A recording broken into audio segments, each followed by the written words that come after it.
welcome to Jackie's Literary Corner. I am Jackie, and I was thinking about content ideas for videos that I could give to you for you guys, and I decided to do a look at the historical fiction I enjoy.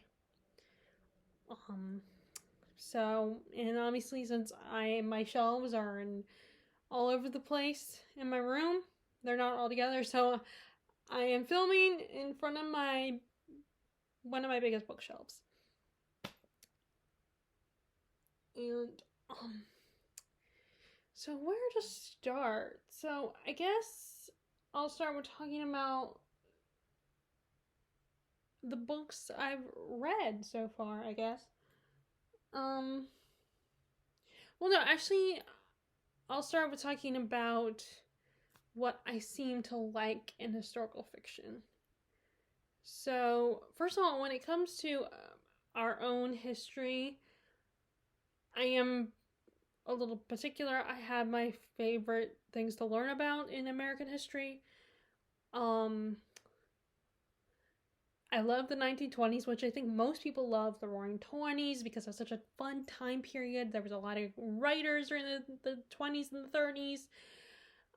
It was fun. You had the flappers, and it was just the Roaring 20s. It was just so exciting, and parties all the time. You had basically the Great Gatsby.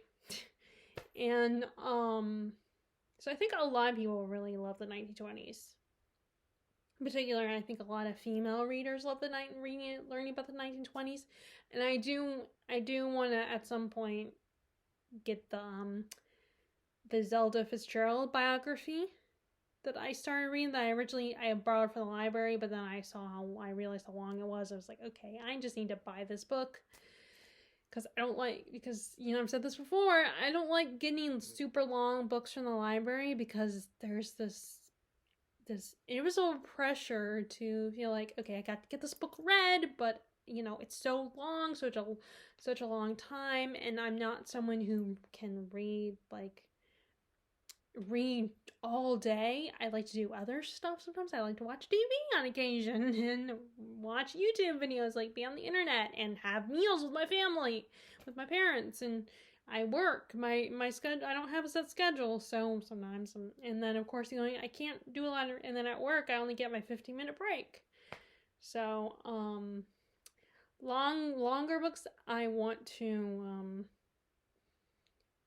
be able to take my time and not feel the expectation that I have to return the book to the library, and I don't want to keep renewing it constantly because I know it will take me a long time to read. So I want to buy that one at some point. And I have it marked. I do have it on my Amazon wish list, and then I have Thrift Books as well. But so I like the 20s, and I sort of like the 50s. But I would probably prefer watching movies set in the 50s in TV shows rather than reading the books about the 50s. The 30s, it vary. I mean, I'm not the biggest fan of the 1930s. Again, one of those genres, I might watch movies that take place in the 30s.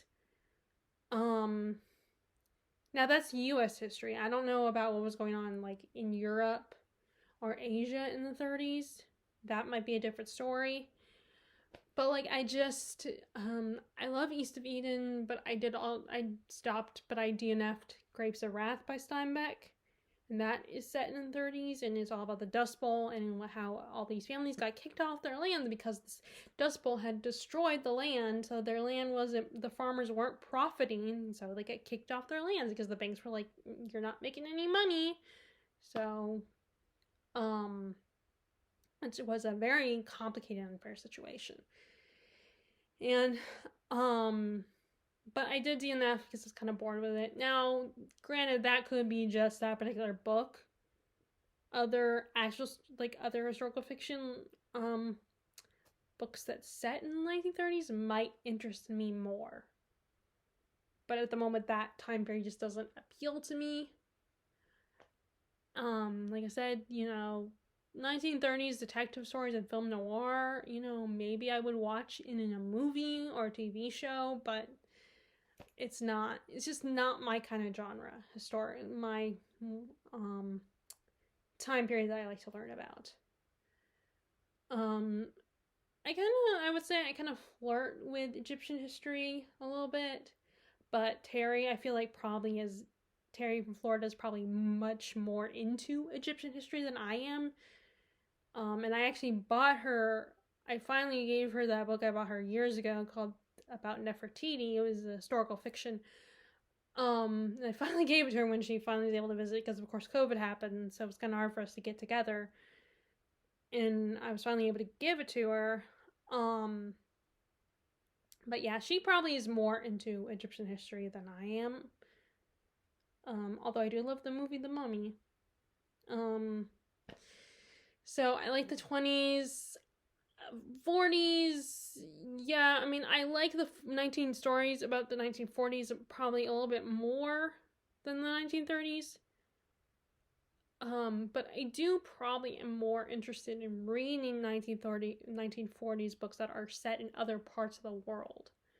Because you learn, but there are aspects of the 40s, like, that you hear about constantly, like, Pearl Harbor, and, Hitler committing, the genocide of the Jews, and, Anne Frank and all that. And yes, that stuff's important, and I appreciate that there's all these books about it, but sometimes you want to learn about other aspects of that time in history. There's other parts of the world, but it's because of its value, its importance, and how meaningful and heartbreaking that time period is. That's why there's so many authors who write about it. But it's kind of nice to come across books that are not about the stuff that's been written about so many times. Like, I don't have it on my shelf at the moment. I gave it to my dad because I wasn't ready to read it yet. But Enemy Like Me, I cannot remember the author's name. She's one of the authors I met at the author event at the local library. So that is about a German soldier, I believe. And so I found that was a really interesting perspective. Kind of like what Jojo Rabbit, Taika Waititi's movie did. Because that was about a German boy. And he was led to be Hitler was great, and you should aspire to be like Hitler and admire him, and like and he learns throughout the book that no, Hitler's not a great guy. He's a horrible human being. And and he realizes he doesn't want to be Hitler Youth. So it's a really good, very emotional movie. It made me cry. I really liked it. But it was different because it was a movie about a little German boy. And I actually kind of also liked, I liked Sarah's Key, which I tried to give it to my grandma to read, but she ended up not being interested and used it as a little, thing to put stuff on. Which is kind of really sad and annoying because it's like, I gave you that book to read and you just use it as a shelf or whatever, or something to put stuff on top of it. Just like, really?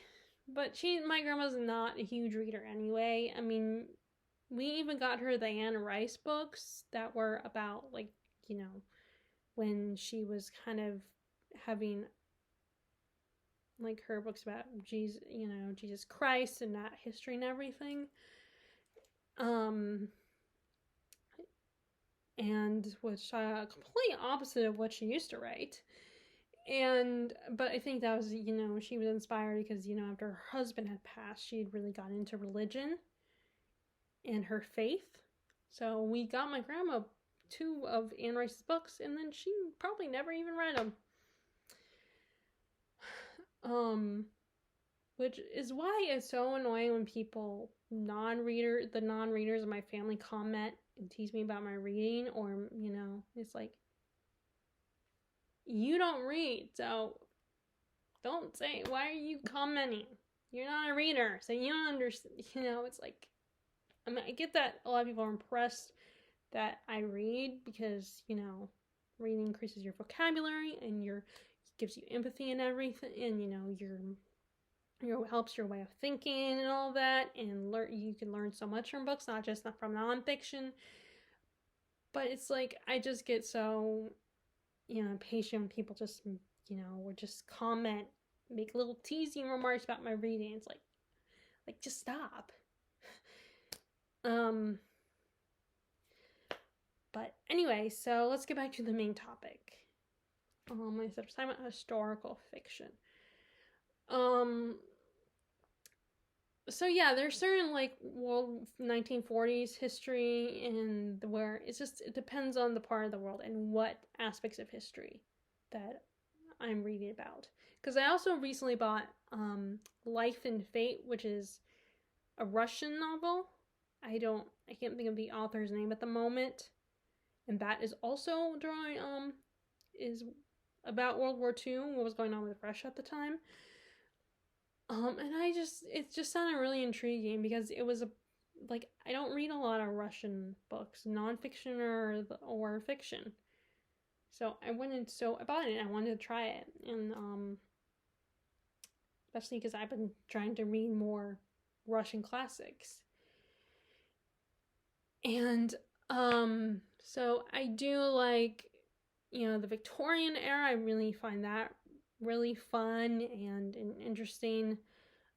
Now I don't know what would it be for America, but the Victorian era is mostly focused on Europe, like the United Kingdom and all that. So I really like that.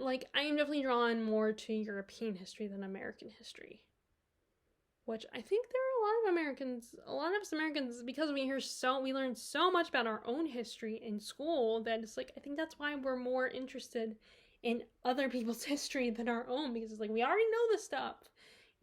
We respect it and everything, and we know it's important, but it's we've heard so much about it, it's been saturating our brains, that maybe it's nice to learn about other parts of the world, whether it's in fiction or nonfiction. It's just kind of a breath of fresh air, and it's not being forced on us. I think that's why sometimes a lot of Americans are drawn to history, historical fiction from other parts of the world.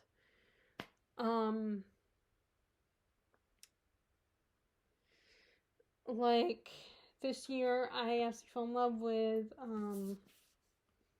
The Weight of Ink by Rachel Kadish, which is, takes place in England, and then also in England you have England 1600s, right before the plague, and you also have England in modern day, and it's about Jewish history, but it's, like I said, it's during the 1600s. So it's, you hear, when you talk about Jewish history, you always think about, what happened to the genocide of the Jews in the 40s and the late 30s, and how Hitler was slowly taking over and building his empire and wanting to get rid of the Jews, exterminate them. So you hear about the concentration camps, but this is a time in Jewish history that I didn't know a lot about. During the time of the plague, and it's a lot of the similar stuff, without the gas chambers. And there's not one person trying to get rid of all the Jews. There's just people that are prejudiced and discriminate against them. And that stuff was really hard to read. There was one character in this book in particular that just pissed me off, because he was just such a jerk to Esther, and she just wanted to learn. She is probably 10 times smarter than his arrogant ass in that, and she just wants to live her life and get an education and prove that she's more than just someone's wife. She's intelligent, and she wants to have a better life for herself and not just be a wife and mother. But she does end up getting, I believe she does end up getting married by the end of the book. Spoiler alert. And it's so well written, and plus I always love books that are about scholars, or people that are going looking through these academic sources and doing this research and You know, we get that along with the historical events. Which actually, let me see if I can quickly grab it. Where is it? Not these two.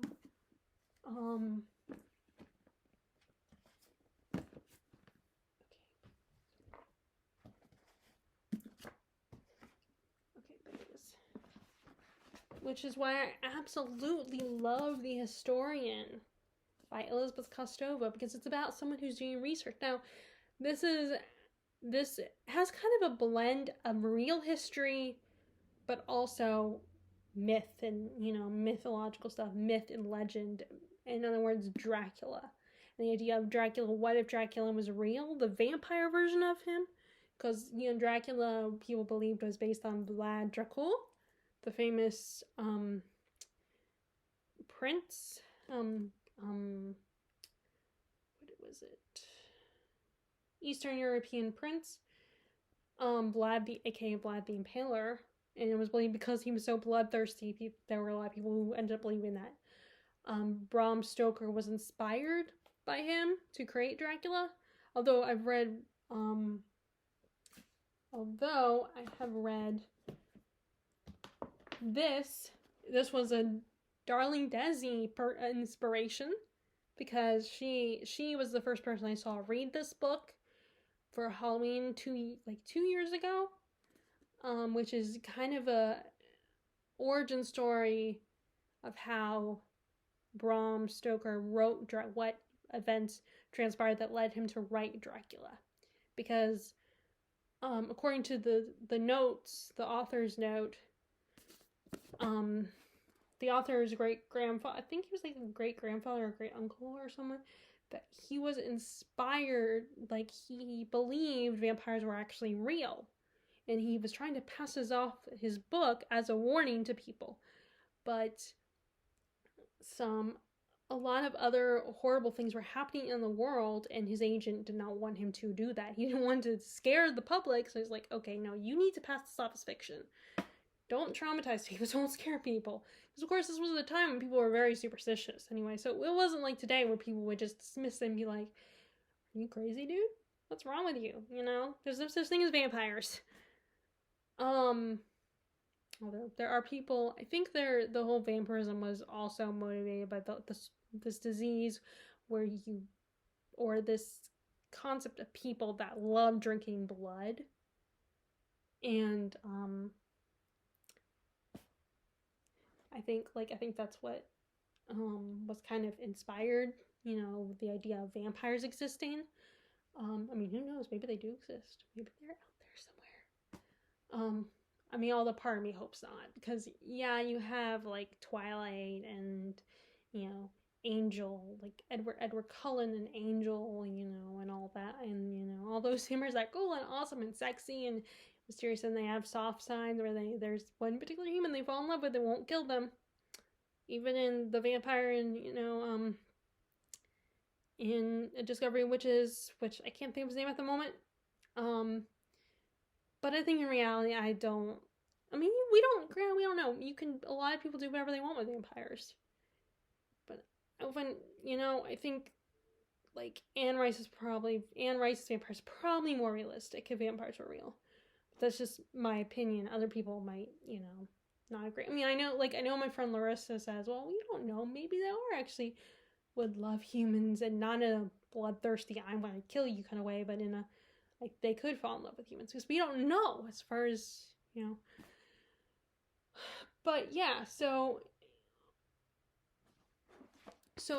if you are into Dracula and more of the historical side of it, then these might be really interesting historical fictions for you, because now this one doesn't have as much vampire action, because it's mostly characters. You know, I mean, there is a little bit. There's suggestions of people being bitten by Dracula, possibly, in The Historian, and being slaves to Dracula. But this is more vampire action than The Historian does. But I still think if you like history and you're into Dracula, these still are worth checking out, historical fiction-wise. But yeah, I love this because it's very dark academia. Like, there's characters, doing research and traveling, and it's not just characters sitting in a room reading through text. Characters are actually going places.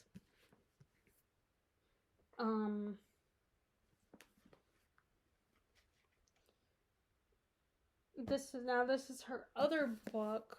I don't know if she has any more besides this, but this is her other book, The Swan Thieves.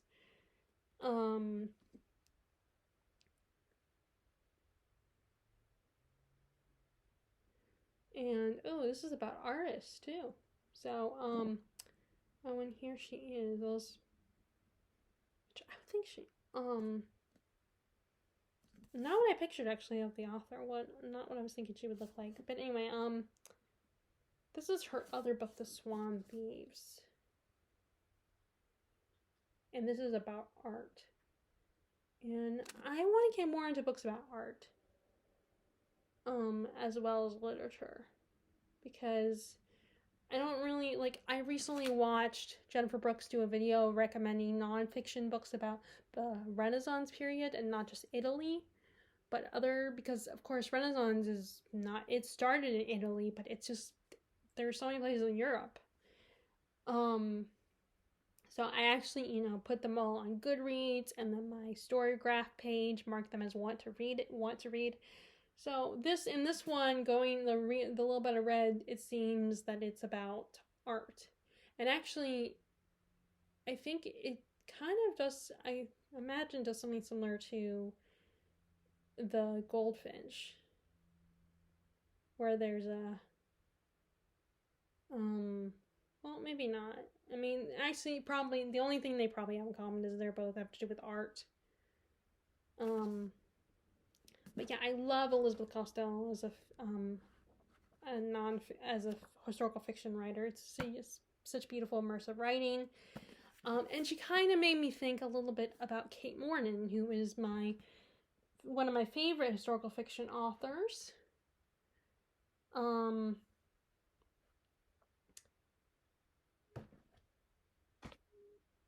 And let's see what else. So I'm kind of just going off the cuff here.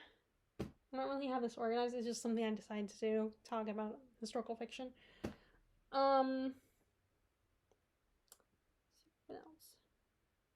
Okay, well, let me just talk about some of the ones I'm currently. So I did start reading, and I'm probably gonna focus on my historical fiction more so now that autumn is getting here.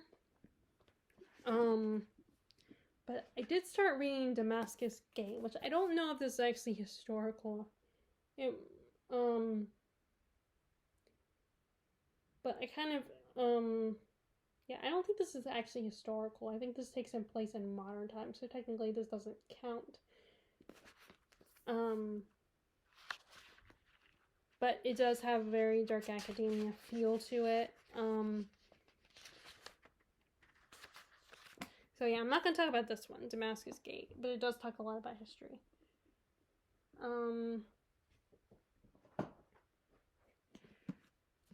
So we have this one is a 3 novels and 1 big book. And I read Merchants of Virtue in July because I wanted to read something else, I wanted to try to fit in at least a couple other stories that weren't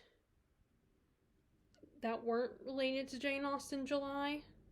So I read this one, and it was not that long, the first story, but the rest of them are kind of long.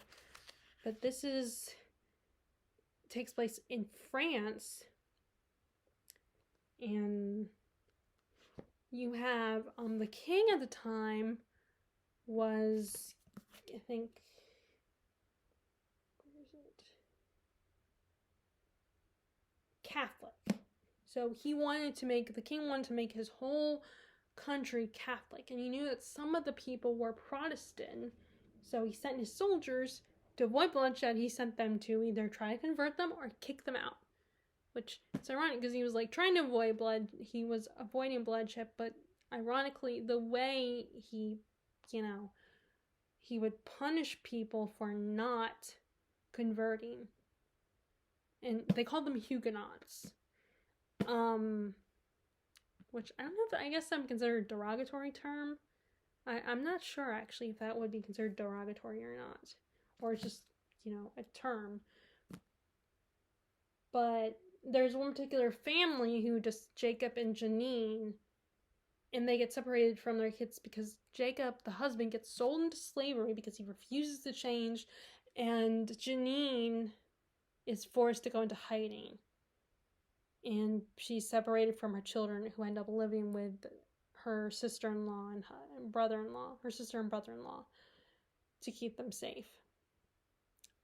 And I remember, and so far, it was really good. It was also really made me angry, but in a good way. The injustice of what this family had to go through. And I just thought this was a great summary because there is a lot of, I think part of this trilogy takes place on the ocean at sea. So, I know it just felt very summery. But yeah, it's just like, it's so frustrating when you read historical fiction and reading about what these people went through. What different groups of people had to deal with historically. And I think, yes, we're going through our own hardships, and, people, the two different political parties are fighting, and not everybody is happy with what's going on politically in the world. But I think compared to how things were back then, I think we're pretty fortunate. But it's very difficult to read. It's enjoyable. It's fun to read history books that take place in the past, but it's also, you just find yourself wanting to throw just getting angry and yelling at the book and wishing you could go into the story and, change things. I mean, when I was watching the musical 1776, the movie adaptation, I just was thinking to myself, I wonder what people like John Dickinson would think about, be like, guess what? We're still here. We made it this far. Yeah, we have our problems, and it's not the best time for the U.S. to be shown to people who weren't sure we would. But hey, we made it here at least.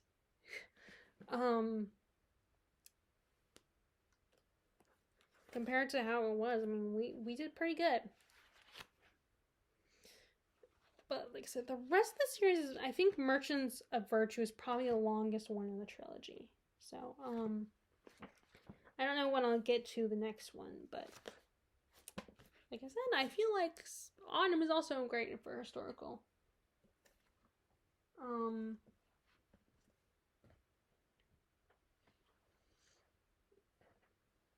Okay, well, so first, here are some of the first historical fiction books I got into.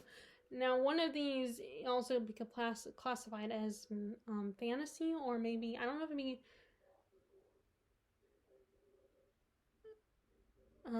sorry, I just got distracted. I think they're doing at the school, they're doing a test of like emergency situations. Which I'm glad I'm at my house.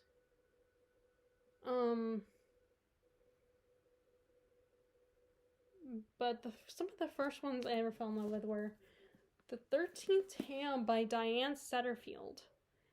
And these ones actually I read long before BookTube. I was still, living in Maryland at the time, and I didn't even know BookTube existed. Which I really like this one, and also I think for anyone who's a lot of readers would appreciate it.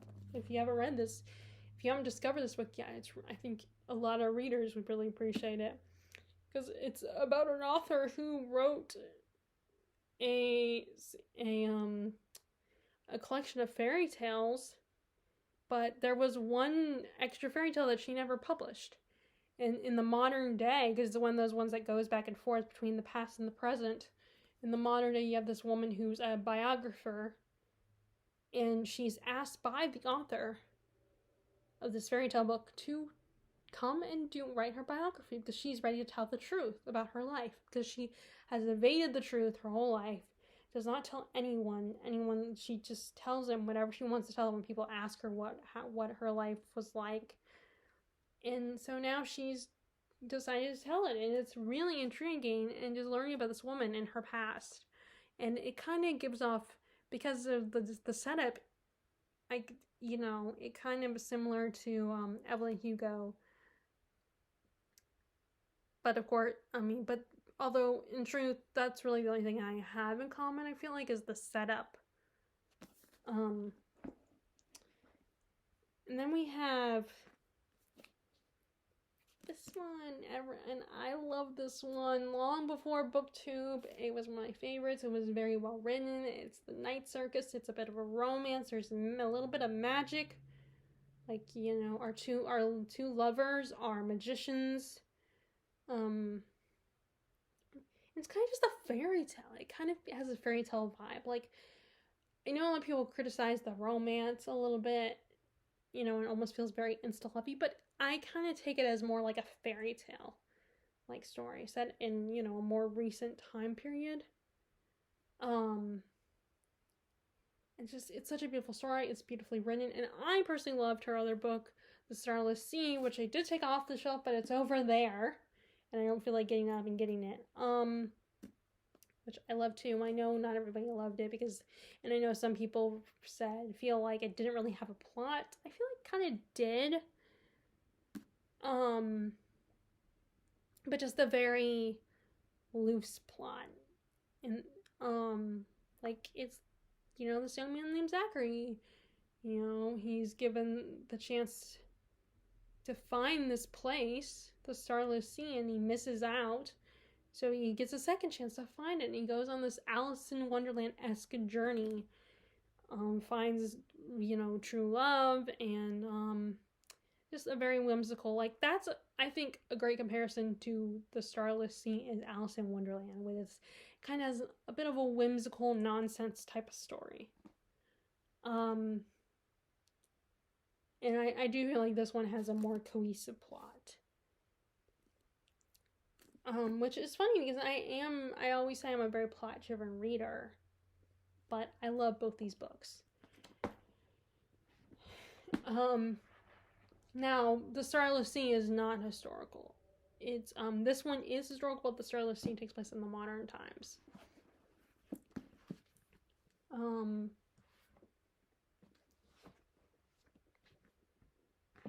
So, let me show you some of the books that I want to read that I haven't yet.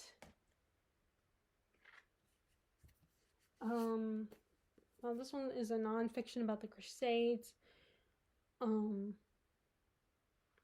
Islam and Christianity and the struggle for world supremacy. And the other nonfiction I'm currently reading is actually John Adams' biography. So this is not historical fiction, it's nonfiction, but I want to talk about it anyway. I wanted to bring in and show it to you guys anyway.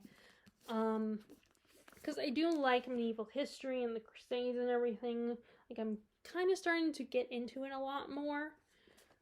But it's taken me a while because, you know, I feel like I gotta be in the right mood. Okay.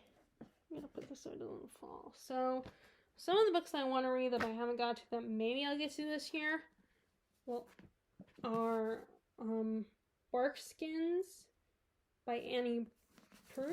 I don't know how to say her name. I know that, I wish I remember her name. I've heard other people mention her name before. But middle of the book march, I cannot remember her name, her real name. Is it Ain't? No. I don't know, but I remember she read this book.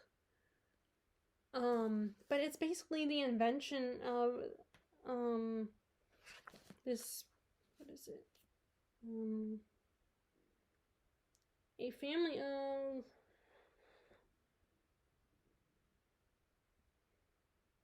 where is it? One of those, it kind of does, well, it sounds like kind of does a similar thing, what, of like, I think is it Richard Rutherford? The guy he wrote a book on Russia and on France and Ireland, all those books. I feel like kind of will do a similar thing. I'm trying to like basically woodcutters, loggers, I guess. It's about this one particular family and their history and their like it's a generational story basically. And I do want to read this soon. Um, and this is one of those things where I feel like, you know, books like this I need to start when I'm at home and not traveling. That way I can just, you know, I can sit down in my own room or in my own bed or in my own chair and just read it and read a good chunk of it. But I want to read this at some point soon. And I actually bought this year, so I don't want it to sit on the shelf for too long. But I like these multi-generational stories and just really like going through the history of a family. It's just a very big commitment because usually those books are incredibly long. Not always, but so I want to do that one this year. And then, Swan Thieves, I want to read Swan Thieves as well this year by Elizabeth Kostova. So, at the end of last year, I read King Lear. It's one of my favorite Shakespeare plays. And this is a book, kind of I think it's kind of a fantasy. This is a book about King Lear's daughters and their perspective. Like it's the story, his story told through their eyes.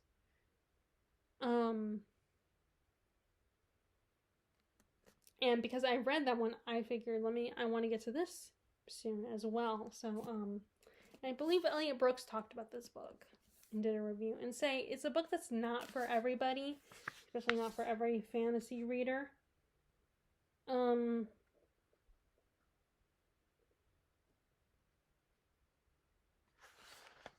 Okay, so so their names are changed. Or at least that's because Cordelia was one of the daughters, but they don't have the name Cordelia. They have Gala, Regan. Regan's really the only one, I feel like, that was actually a name of one of the daughters in King Lear. Aaliyah.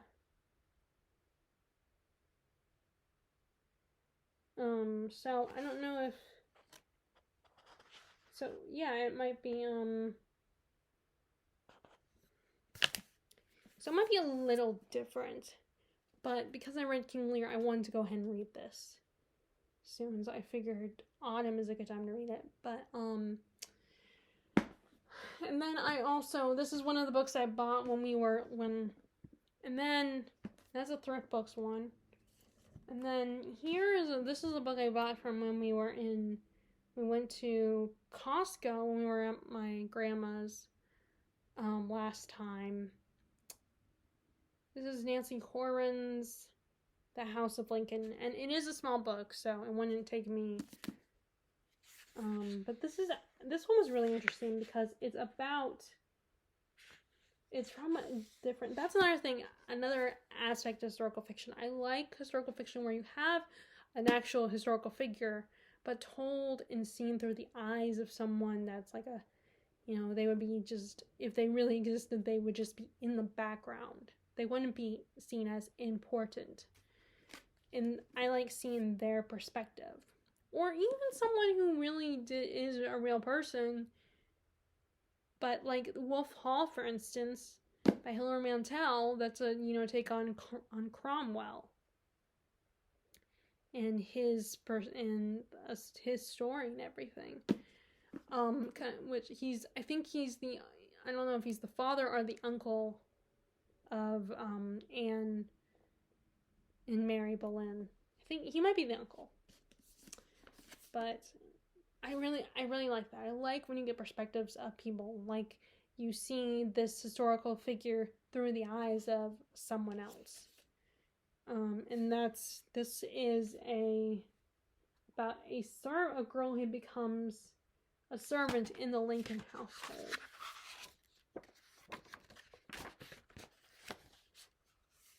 And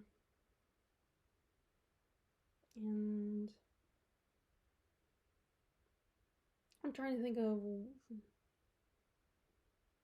where she come from or what. I don't know what country she was originally from. But I thought it sounded like so, it just seems so intriguing reading from people's perspectives who are not the famous person. It almost gives you a very objective point of view on the whole situation and the events. And it makes it a little more personal too. It can make it more personal because what's going on in history can affect these people too, probably mostly, but they're on the inside and seeing things from their perspective. So I really like historical fiction that does that. I enjoy that.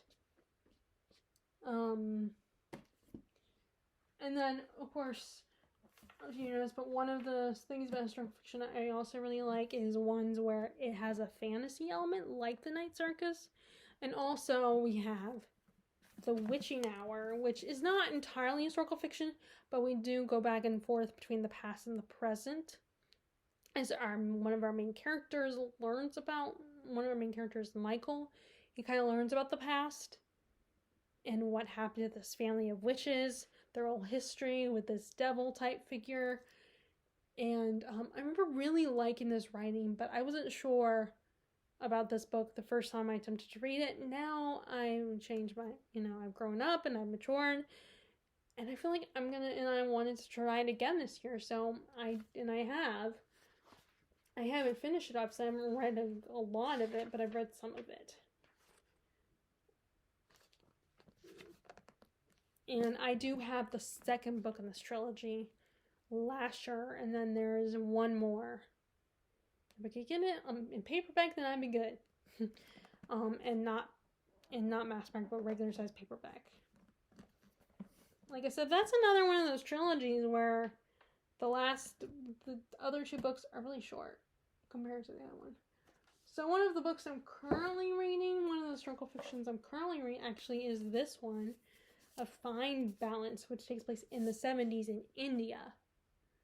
And it takes place in a city by the sea, where and it doesn't have an actual name or anything, but these people get kicked out of their city, and they end up all living in this one apartment together, a small apartment.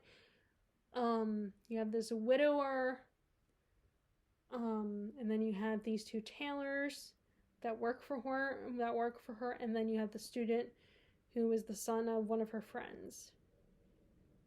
But right now, I'm actually currently at the part where they're not getting along. They don't like each other. Like the woman and the two tailors, there's this sense of distrust between the two of them now. They want to get paid, and they feel like she's working them like dogs, which from my point of view, that's not the case. Which I find the cover is so interesting. The cover of this. And I'm curious what it means. It's such an intriguing cover. This person holding a pole, and you have this little boy on there.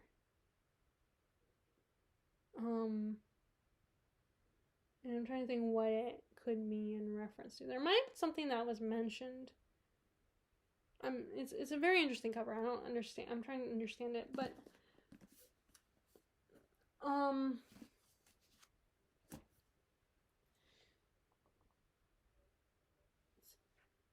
also reading The Name of the Rose, which this one is really fun because it's another it has a bit of a dark academia feel to it, where a character there's a bit of a mystery to the story. Like, they're trying to figure out what happened.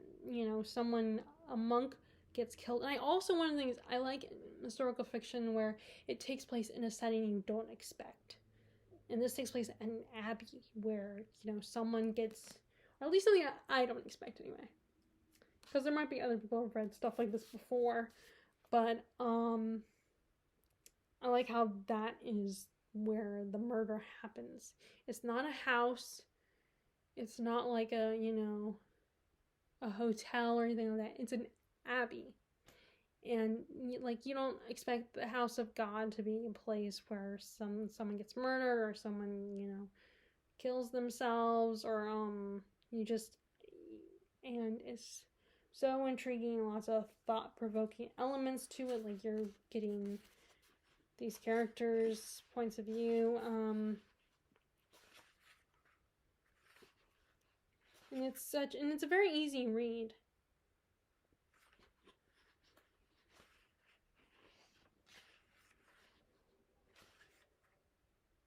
And I also like how it's set up, how it's told, the way it's set up, each section is told is in the form of like the activities of the monks, the different important moments for them, things that, the Vespers and all that.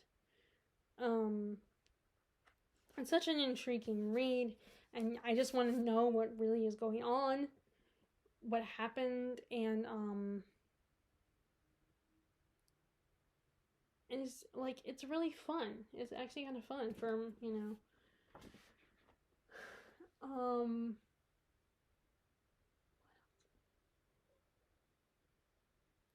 see if there's anything else I want to talk about for you guys. So I do want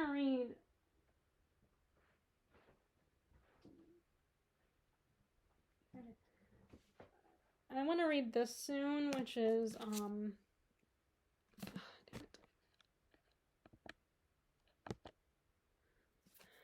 I do want to read this, Quicksilver by Neal Stephenson. And I believe he's a fantasy author also, I think. Maybe not. Maybe I might be getting him mixed up with someone else. But that has a similar last name. But it takes place during the Puritan times. And I haven't read a lot about those, I mean, I've read like books like The Crucible and all that, but I haven't read a lot of, like, normally I'm not drawn to the Puritan times. But this kind of seems like a bit of an adventure story with a little bit of fantasy to it.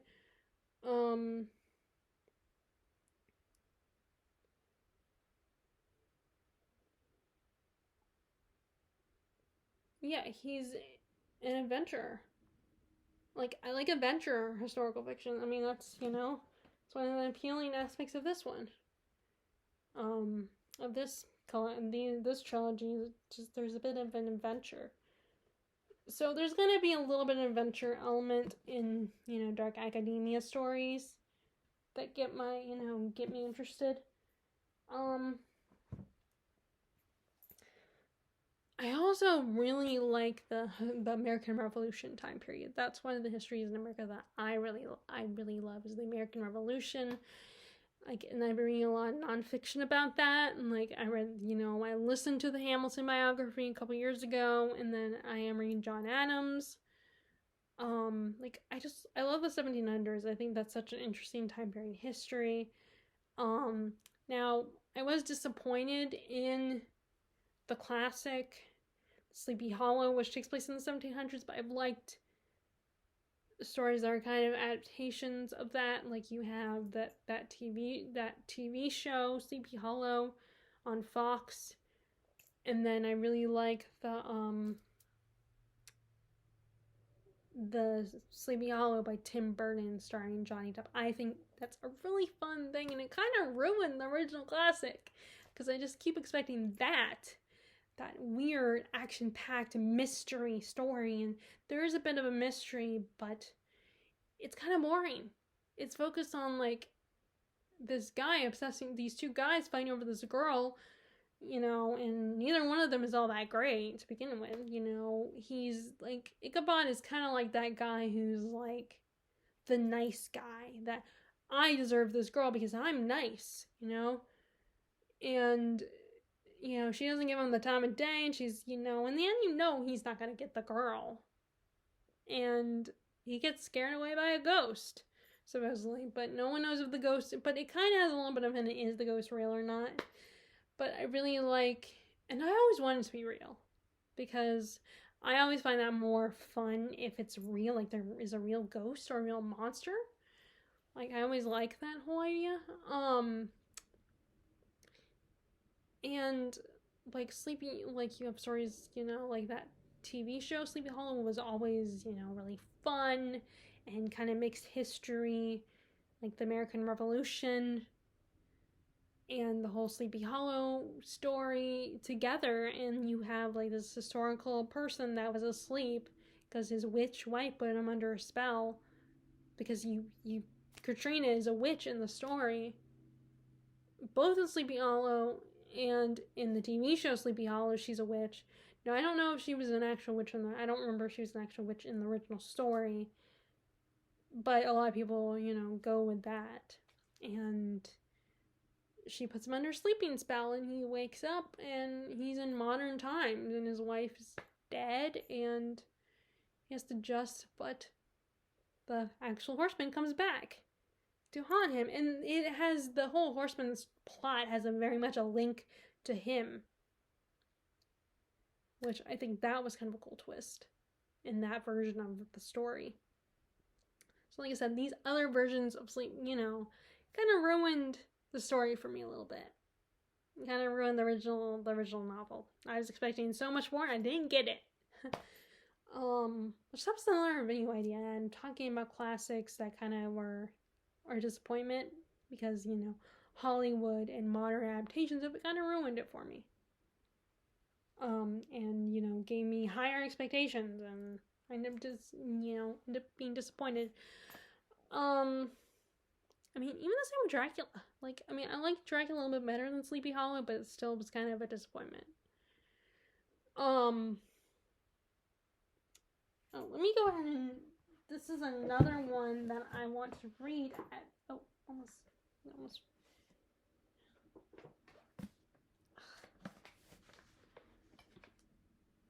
Trying not to drop anything today. Damn it.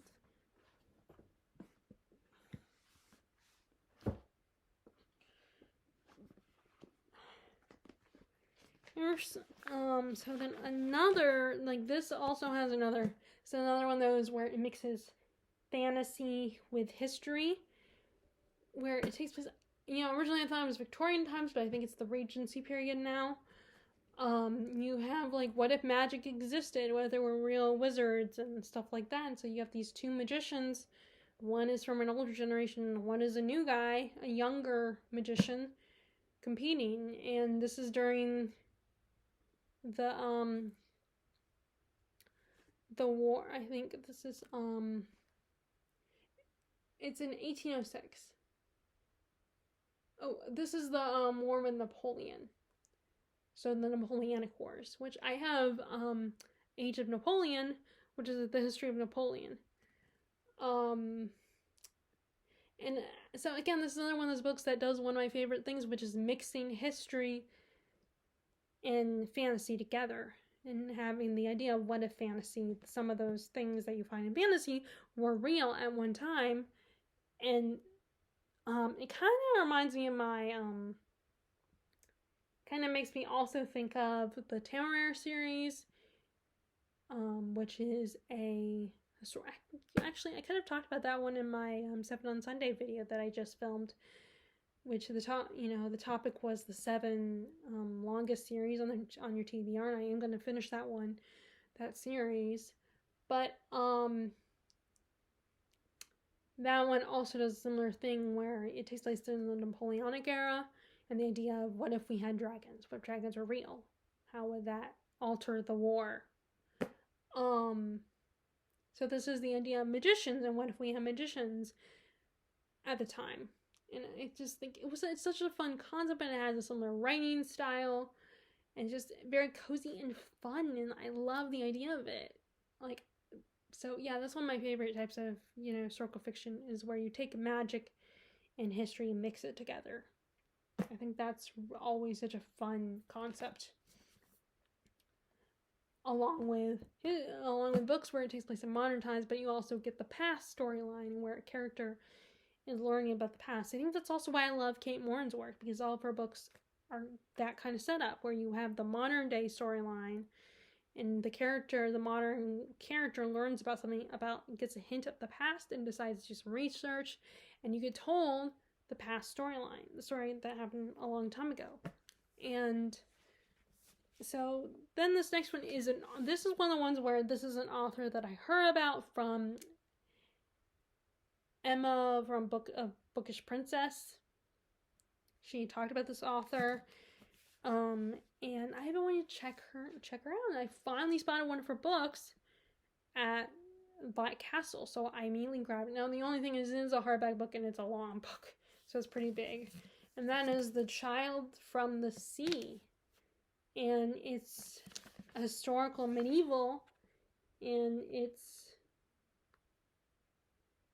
Lucy Walter, who was the secret wife of Charles II. And it's her story. And I did start to read a little bit of it, obviously. Like I got to page 22. So, and which I didn't know at the time it was about an actual historical figure. So I just thought it was kind of historical about, this little girl who washes up on land. And like she's from the sea, from the ocean. Like maybe she's a mermaid or something. But no, it's actual historical figure, Lucy Walter. So it just seemed, and there is a lot of Christian themes explored in her literature, I believe. So she's probably not for everybody. Probably more of an author, who appreciates Christian themes and has like a wholesome quality to it. Which, if you like Christian themes, that are more about like Christianity and celebrating Christianity, Gilbert Morris's trilogy, the Lady Seraphina Trent Mysteries by Gilbert Morris, has kind of one of our characters, our female lead is a scientist. Her husband died, and it's just her and her son. And she falls in love with this guy who's an actor, but he's also a Christian. Now, of course, I don't know, for some people that might come off as him trying to convert her, because she does. I think she eventually finds her faith again, and becomes a Christian again, like starts believing in God. So it kind of has a Hallmark vibe to it. So I could see Hallmark making a movie about that. I don't know if they do historical fiction. I mean, they sort of did one that kind of was like a historical figure coming to the present, time traveling to the modern day. But if they ever consider doing historical, it will probably be right up their alley. So if that's your thing, it's a really fun series. But, so I'm definitely so this is what I want to read soon as well. So I have to think of what else I could talk about. Like I said, this was kind of a spur of the moment video, so obviously I wasn't very organized. I do need to read The Luminaries, which takes place in New Zealand and is during the Gold Rush. And I want to say it does have a little bit of fantasy to it.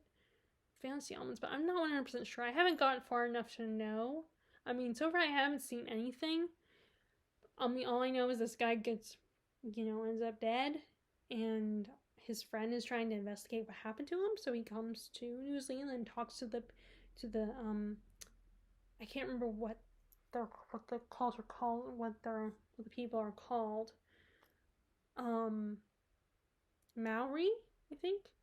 He goes to talk to them, and of course he's very condescending about it, and it's another one of those that really explores culture and how, a lot of times we treat different cultures that don't think the same way we do, and how condescending we can be, even if we mean well, how we can come off sounding disrespectful and inconsiderate these different cultures and the way they think.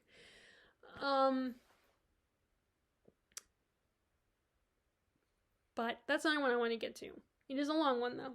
So I need to, I feel like what I need to do is just pick 3 or 4 books for, and just, or I don't know. I have to, figure it out.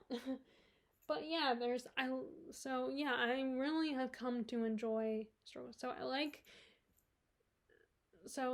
like aspects of history where we don't hear a lot about it. especially when it's a time period in history that's really talked about a lot, like the World War II in American history, and the whole Great Depression and all that. And I don't really care about. I'm not a big fan of the whole Henry VIII and all of his wives. I do want to see that play. I would love to one day see Six, that musical about his his wives and from their perspective. I like it when let me show you what's another one. Another historical fiction that I'm interested in is Rebecca's Tale, which is the story Rebecca told from her point of view. So that is Rebecca's a Daphne du Maurier classic about this young woman, this American woman who she is, when we meet her, she's very shy and reserved, and she's companioned this older lady. And then they go to Monte Carlo, and she meets this mysterious Maxim de Winter, and there's all these crazy rumors about him and his wife who died in a boating accident.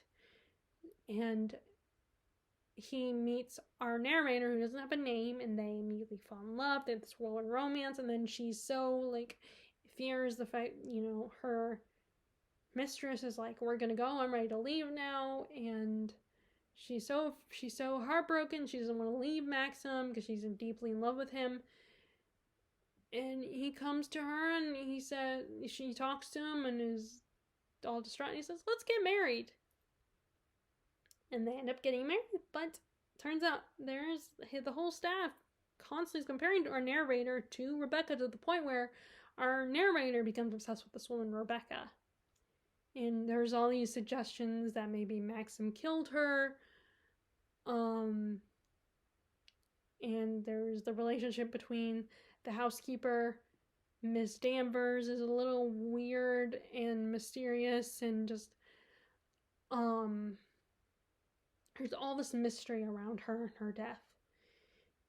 And this is, like I said, her tale from her perspective. And I just thought this would be such an intriguing read,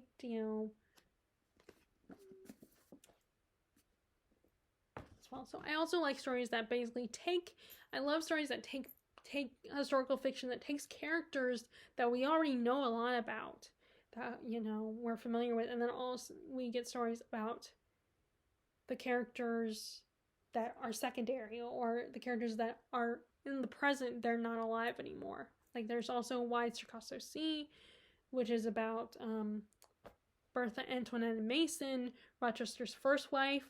So she's still alive, but she's now completely, mentally unstable. Like her mind is not there anymore. And we get her story in Wide Sargasso Sea. It's her story, and I would love to read that. But I haven't got to it yet. So I have come across it a couple times, and I almost, think I should have bought it, but I didn't. I got distracted by other books. But I do want to read that one at some point as well. So I always find that really interesting. I'm trying to think of what was it that... There were some other books that kind of did that I came across recently that I read, where we get the perspective of someone who is not the main character in the original source material.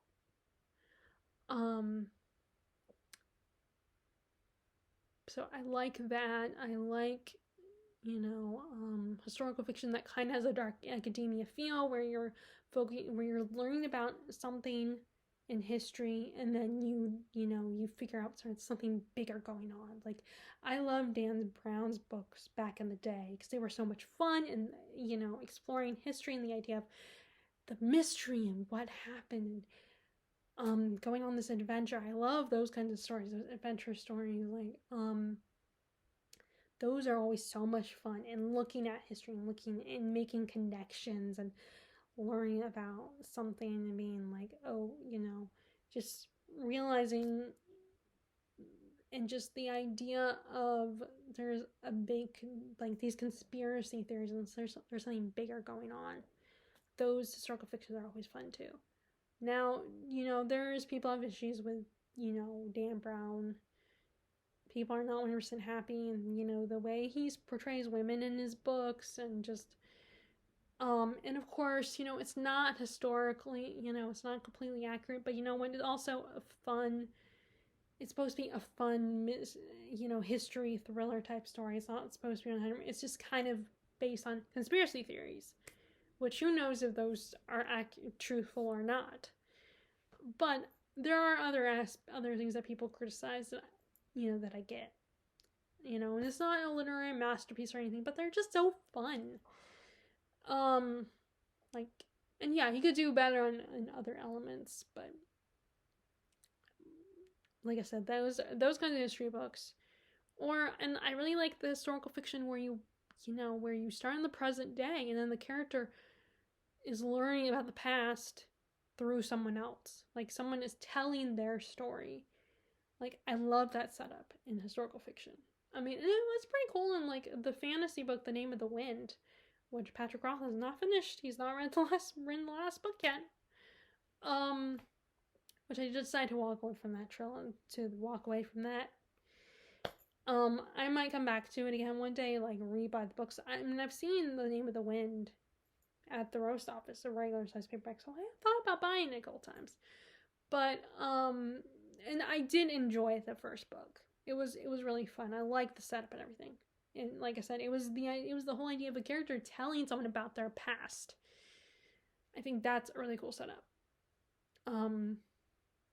Like with Evelyn Hugo and and what's the other one? Oh, 13th Tale. Also, another favorite of mine that came out recently was Once Upon a River. I really like that. So I really like immersive writing also, and writing that feels kind of cozy, has cozy vibes. Like it sounds like it reads like a story you could sit by the fireplace reading to your, you know, your friends or your loved ones or whatever, or just reading by yourself. It just seems like that cozy, warm feeling of just immersing yourself in the story and, you know, getting all curled up in your, you know. And it's funny how that is always more of an autumn winter feeling, because you want to just get all cozy, you know, your warm clothes, sit by the fire. You know, I love that feeling that you get when you have books, historical fiction that has that feeling. Like that's some of my favorites as well. I'm trying to think what else. I do want to get more into ghost stories, because that kind of feels similar. A ghost story feels similar to a story, you know, where the other type, the one I mentioned earlier about stories where, you know, you have someone telling about the past in the present day, or someone from the present day learning about the past. That, like, ghost stories kind of give up that similar vibe, except for you're learning about it through a ghost and doing your own research. So I really like that as well. There's so many, you know, historical fiction is just like, you know, I feel like it doesn't have as many subgenres as other genres do, because you either have historical romance. Well, I guess it does kind of have a lot of genres, like historical romance, historical war stories, historical stories about people, specific people, history surrounding an object, historical fiction that focuses on an object, like stories, you know, the historical fiction that's based around paintings or manuscripts. So